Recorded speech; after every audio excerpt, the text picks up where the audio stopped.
ও কি panel user নাকি ও hacker ভাই? তোমরা বলো ওকে এটা কেমনে মারলো আমারে? কেমনে মারলো এটা আমারে? উত্তর আমি দিচ্ছি।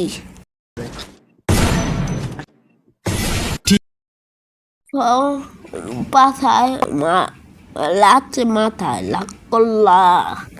প্লেয়ারের 5 থেকে 15% হেডশট রেট থাকে, এভারেজ প্লেয়ারের 15 থেকে 25, যারা ভালো স্কিল প্লেয়ার তাদের 25 থেকে 40% হেডশট রেট থাকে, এবং যারা অত্যন্ত প্রো এবং কম্পিটিটিভ প্লেয়ার তাদের 40% উপরে হেডশট থাকে। কিন্তু গাইস যাদের 60 থেকে 90% হেডশট রেট থাকে তাদেরকে অস্বাভাবিক প্লেয়ার হিসেবে ধরা হয়। তো গাইস এই বানিটি বলবো যার কিনা প্রত্যেকটা আইডিতে 80% উপরে হেডশট।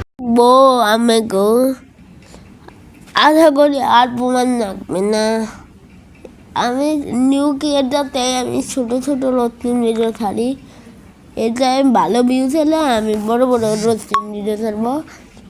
ভালো থাকেন, আশা করি এই ভিডিওটা দেখে আমি বাড়ির ডিপের পরে একা আরও প্রমাণ করতে পারলাম।